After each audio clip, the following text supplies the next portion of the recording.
Halo, halo. Sudah Iya, terdengar ya halo, halo. suara saya? Halo? Halo, Sudah tes. terdengar? Sudah terdengar belum ya suaranya? Sudah aman. Oke, Mas Afif ya? Betul. Betul, betul, Mas. Oke, sebelumnya saya mau ngucapin selamat ya ke Mas Afif sudah sampai di tahap ini gitu. Dan profil Mas Afif ini sangat cocok dengan kebutuhan kami yang sedang banyak handle project maupun pergantian teknologi nih biasanya. Kami dari PT Kira Coding Asik mau ngajak Mas Afif untuk kenal lebih dalam gitu ya, untuk nanti mungkin bisa jadi salah satu talent di kami gitu ya. Oke, Mas Afif ini front end developer ya? Betul, betul, Mas. Oke, bisa diperkenalkan dulu backgroundnya Mas Afif? Oke, mungkin eh, perkenalkan saya Afif Saipullah. Saat ini adalah seorang front-end developer yang mana sudah punya pengalaman lebih dari 3 tahun memegang di front-end developer. Sebelumnya juga sudah pernah pengalaman pegang full stack juga. Ya. Kebanyakan saya menggarap ya produk-produk digital ya menggunakan teknologi JavaScript ya. Misalnya menggunakan library React.js dan juga Next.js gitu ya. Beberapa produk digital terakhir yang saya garap diantaranya yaitu adalah yang pertama cloud gaming ya, cloud gaming platform, kemudian yang kedua adalah landing page untuk metaverse, dan yang ketiga itu adalah 360 VR Tour menggunakan React dan Next.js, ketiga-tiga produk tersebut. Oke, menarik nih, menarik. Lumayan juga ya perjalanan karirnya Mas Afif ini. Tadi dibahas soal React.js gitu ya. Eh, dan ada Next.js dan juga bisa full stack gitu ya. Berarti kayaknya bisa fit untuk beberapa project-project dengan framework yang berbeda mungkin ya nantinya. Betul, Oke, betul. mungkin mau nanya kenapa sih milih front end gitu? Oke, mungkin sebetulnya pada saat awal saya memilih front end, sebetulnya saya belajarnya itu adalah full stack dulu. Jadi keduanya saya pelajari, antara front end dan back end. Nah, kemudian akhirnya saya memutuskan lebih condong ke front end karena ternyata saya lebih passionate untuk membuat UI ya. Jadi saya lebih menyukai ngoding tapi ada hasilnya langsung gitu, Hmm, kelihatan ya, ya. visualisasinya dibandingkan saya ngoding back end yang istilahnya hanya berbentuk data berupa JSON nantinya gitu ya. Nah, jadi saya lebih menyukai visualisasi dari aplikasi gitu. Berarti Mas Afif ini anaknya visual banget ya? Betul. Ya, oke. Dan tadi kan pakai React.js, Next.js dan lain sebagainya gitu. Kenapa sih teknologi yang didalaminya itu gitu? Dan emang kita kan butuhnya juga role itu gitu. Dan Mas Afif sendiri kenapa senang gitu sama teknologi itu? Oke, salah satu alasannya yang paling jelas adalah ketika kita menggunakan framework atau library JavaScript, tentu pastinya untuk mempermudah proses pengerjaan web kita ya. Jadi kita kalau mendevelop web itu jauh lebih cepat, lebih terbantu dengan menggunakan framework. Kemudian selain itu juga salah satu kelebihan dari React.js adalah reusability code ya. Ketika kita ngoding dengan React.js itu codingan kita jauh lebih rapi dan juga codingan kita itu kadang-kadang bisa kita gunakan kembali ya, menggunakan konsep komponen misalnya gitu Hmm, di dalam React.js. Sehingga apa yang kita sudah kerjakan sebelumnya itu kita bisa pakai lagi. Bahkan ada di beberapa kasus ya, itu saya bikin beberapa aplikasi gitu ya. Nah, dari satu aplikasi ke aplikasi yang lain saya bisa pakai komponen yang sama gitu ya dengan membuat desain sistem di hmm. perusahaan gitu. Berarti jadinya lebih mempercepat development lah ya intinya. Betul, Oke, betul tapi pernah banget. coba kayak Laravel atau PHP yang lain gitu nggak? Laravel pernah mencoba juga ya, sebetulnya ya kalau Laravel kan, itu PHP gitu ya, Hmm. berbeda dengan JavaScript. Sebenarnya tergantung dari kebutuhan di industrinya sih. Jadi kalau industrinya memang membutuhkan Laravel, mungkin saya juga akan lebih banyak, eee, menggunakan Laravel. Tapi Oke. karena di perusahaan saya saat ini menggunakan tech stack-nya React.js gitu ya, JavaScript, maka saya lebih banyak menggunakan JavaScript. Oke, menarik nih. Nah, selama pengalaman Mas Afif ini kurang lebih 3 tahun ya tadi kalau nggak salah. Iya. Betul, betul. Sebagai front end developer nih, apa sih challenge terbesar atau kendala selama ini sebagai seorang front end developer? Kendalanya adalah mungkin yang paling besar itu dari sisi responsif website ya. Hmm, Jadi pada saat saya membuat website yang responsif, apalagi sekarang ya, device itu beda-beda ukurannya. Kalau dulu kan ngoding cuman layar komputer aja gitu. Nah, kalau sekarang itu lebih kompleks lagi. Mobile juga terbagi-bagi lagi, belum lagi sekarang ada yang dilipat layar gitu lipat. ya. Betul, layar lipat itu kadang-kadang kalau kita lipat jadi kecil, kita besarin jadi melebar. Nah, itu dari sisi responsif berarti kita harus pikirin keduanya gitu ya. Hmm, Sehingga menurut saya challenge terbesarnya bagi seorang front end adalah bagaimana sebuah website itu bisa konsisten tampilannya ya pada saat dibuka di mobile, pada saat dibuka tadi di Pliv gitu ya. Itu juga harus konsisten gitu sehingga nantinya bisa diakses oleh user sesuai dengan desain yang memang sudah ditentukan sebelumnya gitu. Jadi memang mm-mm. challenge-nya adalah responsivitas. Nah, kira-kira Mas Afif nih fitur apa sih yang paling susah yang pernah Mas Afif develop dan gimana caranya nge-outcome itu gitu? Oke, jadi fitur yang paling susah yang pernah saya develop adalah saya pernah membuat, virtual tour menggunakan, React.js dan juga React Fiber gitu ya. Itu adalah salah satu hal yang saya tidak duga-duga karena ternyata saya ngoding itu bukan hanya front end aja, tapi juga dicampur sama, 3D gitu ya. Jadi aset-aset 3D itu harus di-render sedemikian rupa, sehingga, ya lumayan kompleks lah dibandingkan dengan kita hanya ngoding website biasa gitu ya, menggunakan Hmm, landing page. Dan di situ juga ada hitung-hitungan matematisnya juga, jadi mengandalkan, trigonometri, kalkulus gitu ya di dalamnya. Nah, itu salah satu hal yang cukup challenging dan waktu itu saya posisinya, itu saya belum paham mengenai teknologinya. Jadi hmm, sambil mengerjakan, belajar. sambil belajar begitu. Jadi I see, learning I by see. doing gitu ya. Oke, mantap, mantap. Keren juga. Oke, kalau gitu kita langsung aja ke teknikalnya mungkin ya Mas Afif, karena kita kan technical interview gitu hari ini. Boleh Boleh, boleh mungkin Mas. di share screen, terus disiapkan satu project Next.js kosong ya. Saya kasih 2 sampai 3 menit cukup harusnya ya.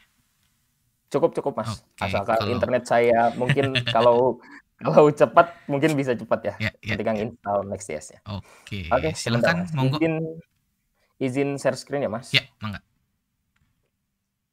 Oke, kalau lebih cepat dari itu juga nggak apa-apa. Kalau udah ready, sip. Oke.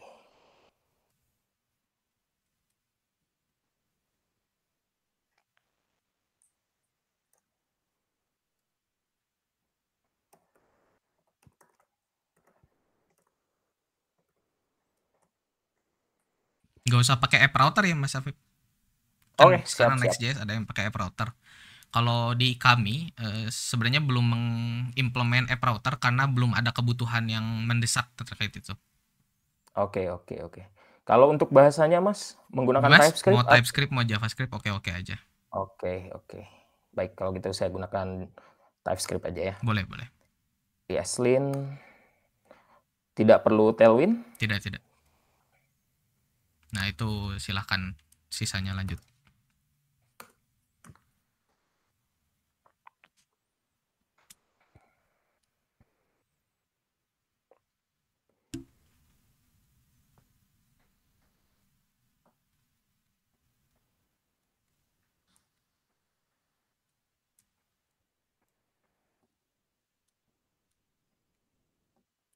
Mas Afif nih di mana ya domisilinya kira-kira? Untuk saat ini di Bandung saya. Oke, aman berarti ya kalau untuk domisili. Betul, aman. Sip, sip. Good, good. Oke Mas, Oke, sudah selesai. terinstall, sudah siap setup Next.js-nya. Oke, mantap. Kita lihat ada project directory-nya kan ya langsung sekarang. Oke. Nah, biasanya Mas Afif terbiasa dengan yang namanya atomic design gak sih? Kan tadi udah biasa tuh pakai sistem design yang which is pasti pakai sistem atomic design gitu. Sudah terbiasa ya? Betul, betul, sudah terbiasa sekali dengan atomic Oke. design. Bisa dijelasin atomic design itu kayak gimana sama nerapinnya di Next.js tuh bakal kayak gimana sih gitu? Oke, mungkin boleh nggak saya jelaskan dengan gambar gitu ya? Boleh, Jadi saya, searching satu gambar supaya saya lebih mudah untuk menjelaskan atomic design-nya boleh, ya. silahkan. Oke, baik. Jadi saya akan coba jelaskan menggunakan gambar seperti ini.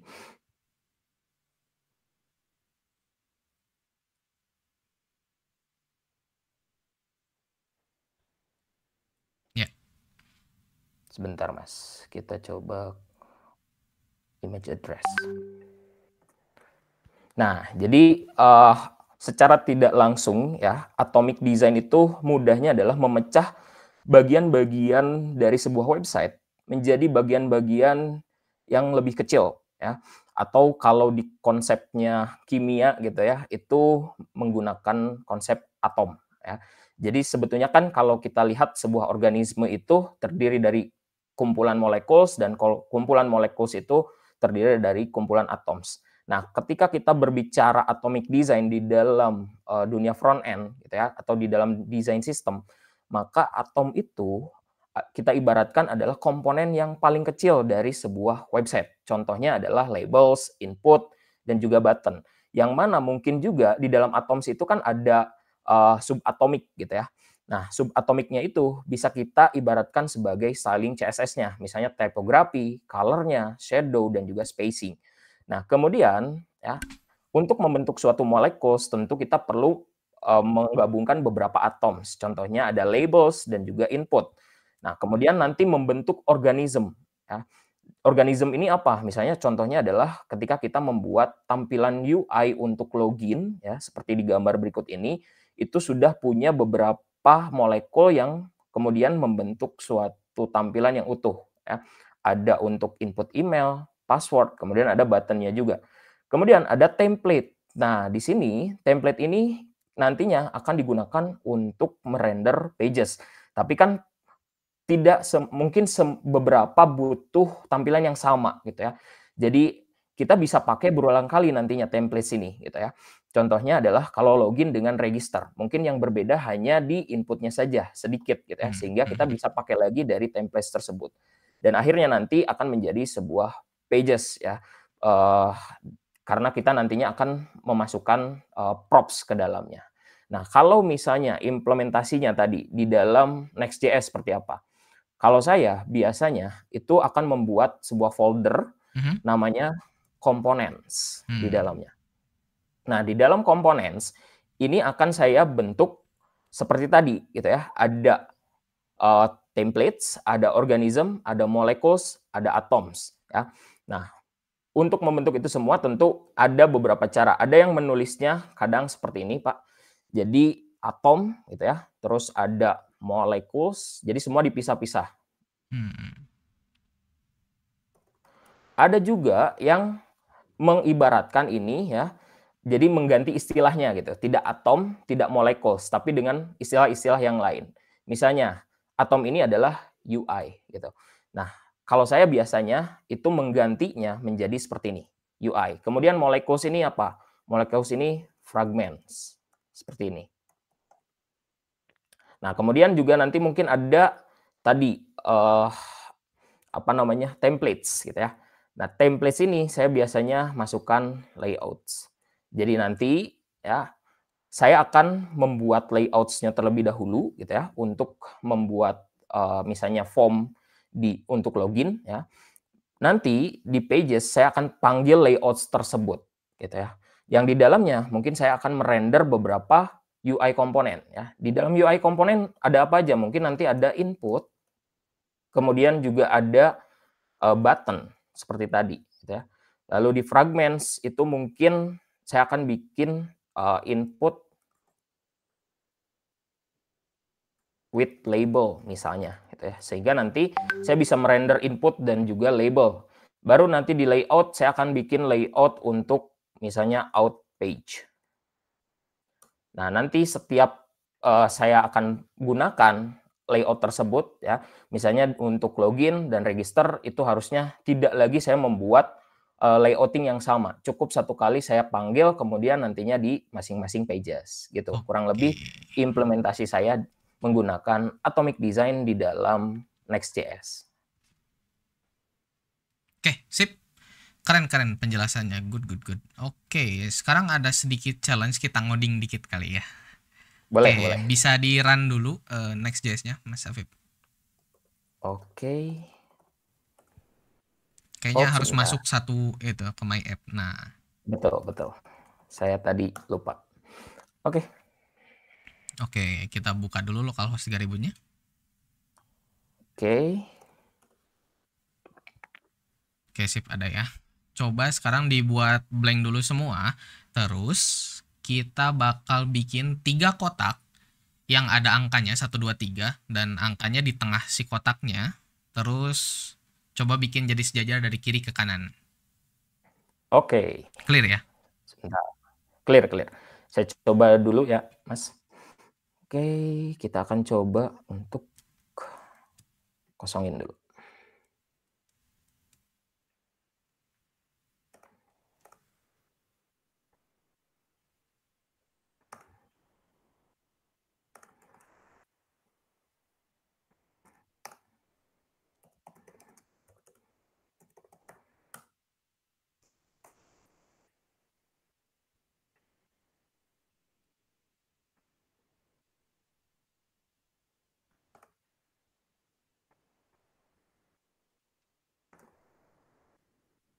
Nah, sip, kosong ya.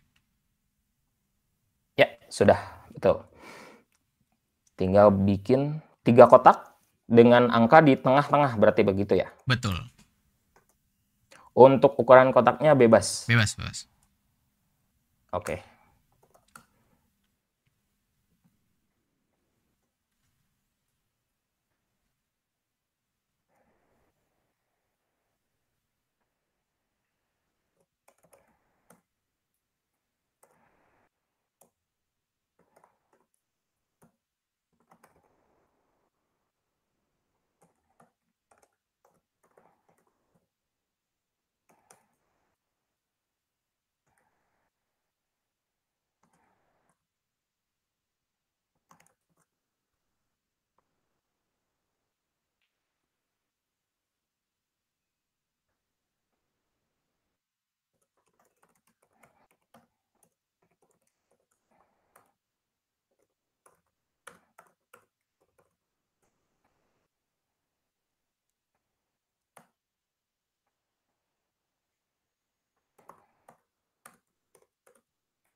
Oke, mantap.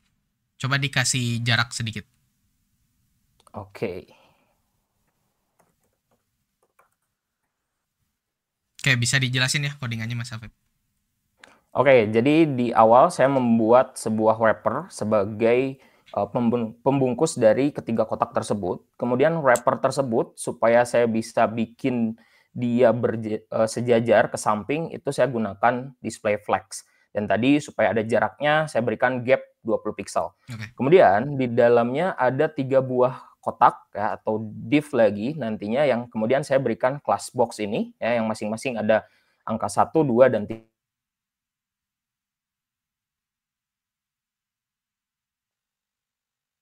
Supaya dia membentuk kotak. Kemudian saya berikan display flex lagi dengan line item center dan justify content center supaya nanti teks yang ada di dalam kotak tersebut berada tepat di tengah-tengah kotak tersebut. Oke. Lalu saya berikan warna untuk background itu warna hitam dan juga warna putih untuk teksnya. Oke, menarik, menarik. Coba dilihat lagi listatnya. Oke, good, udah sesuai ya. Coba kalau misalnya dibikin jadi atas ke bawah gitu. Kalau ini kan ke samping gitu. Kalau atas ke bawah gimana tuh? Oke, sebetulnya kalau atas ke bawah itu bisa saja saya ubah ini langsung hapus. Dia harusnya ke bawah. Tapi kalau misalkan mau tetap gunakan flex, saya akan gunakan flex direction kolom supaya juga nanti ada gap-nya. Jadinya seperti ini.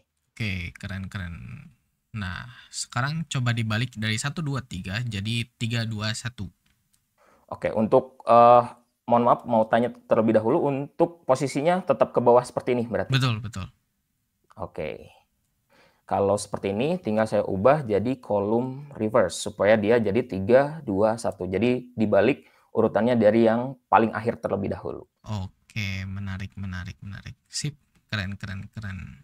Oke, oke, good, good, good, good. Oke, dari kami cukup sih Mas Afif, boleh dimatiin dulu share screen-nya. Oke. Oke, kalau dari Mas Afif sendiri ada yang mau ditanyain nggak ya kira-kira? Oke, paling mau menanyakan aja Mas, kalau misalnya di perusahaan ini, itu kira-kira ya tech stack-nya tadi selain misalnya React dan Next.js, itu menggunakan apa lagi ya? Siapa tahu nanti ada teknologi yang belum saya kuasai, mungkin saya bisa coba untuk pelajari juga, begitu. Oke, menarik nih pertanyaannya, bagus ini pertanyaannya. Jadi gini Mas Afif, selain Next.js dan React.js, biasanya kita nerima project-project pakai Vue.js juga. Jadi kurang lebih kalau dari kami sendiri udah ngambil project-project tuh yang teknologinya baru-baru gitu, dan kebetulan kadang malah ada klien tuh yang pengen dia teknologinya diubah gitu. Tadinya misalnya ya pakai itu code Ignitar misalnya tadinya, terus dia pengen jadi React, pengen jadi Vue, pengen jadi apa gitu, teknologi-teknologi yang baru. Kadang ketika kita nawarin ke mereka pun kita kasih opsi sih, mereka pengennya pakai yang mana gitu, dan yang biasanya kita kuasai itu yang JavaScript base Mas Hafid. Oke oke, jadi, yang penting berbasis JavaScript mungkin begitu ya? Betul, betul, Nah betul. mungkin selain itu juga mungkin, apakah kalau di perusahaan ini, kalau misalnya saya, coding gitu ya, itu apakah sudah ada standarisasinya tersendiri ya? Misalnya berarti saya harus mengikuti standar dari codingan tersebut, atau misalnya, standarisasinya dibuat pada saat projeknya mulai berjalan begitu, Oh, kalau kira-kira? standarisasi di kami udah ada sih. Kebetulan saya selaku tech lead-nya di sini megang standar code base-nya kita supaya semuanya tuh sama gitu, dan ketika ada orang yang dipindah dari project A ke project B, dia nggak akan bingung lagi dengan struktur codingan dan lain sebagainya gitu. Yang perlu dilakukan misalnya Mas Afif join sama kami, misalnya tadinya ngerjain project A terus ke project B, paling tinggal ngertiin dari sisi requirement-nya aja. Dari sisi ngodingnya nggak Oke. terlalu harus bingung-bingung lagi tuh, karena udah ada standarisasinya kayak mulai naming convention dan penamaan file, struktur folder dan lain sebagainya tuh udah standar gitu, ada standarnya.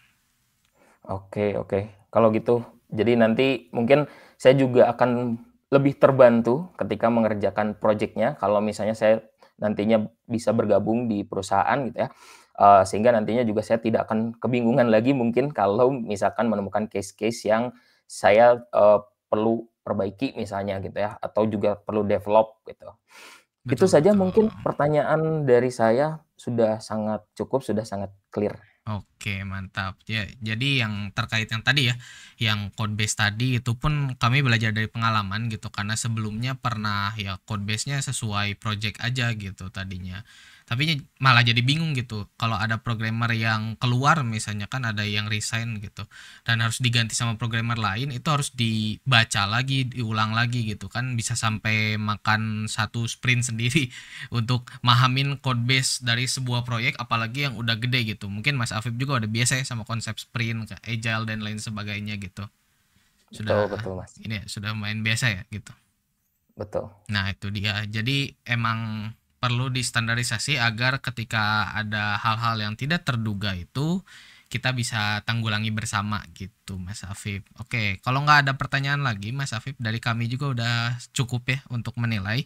Mungkin nanti akan dikabari maksimal 2 minggu dari hari ini, 2 minggu hari ya, bukan 2 minggu kerja. Jadi ditunggu aja. Kalau misalnya ada panggilan ya berarti Mas Afif join sama kami. Kalau misalnya nggak ada panggilan berarti mohon maaf Mas Afif nggak jadi join sama kami gitu ya. Oke Oke. Mas Afif. Untuk tahap selanjutnya itu langsung tahap offering Mas Afif. Jadi silahkan ditunggu saja kabar berikutnya. Terima kasih Mas Afif. Selamat siang. Terima kasih juga udah meluangkan waktunya untuk interview ini. Dicukupkan saja, silahkan meninggalkan Google Meet-nya. Thank you. Baik, terima kasih Mas, izin live. Ya.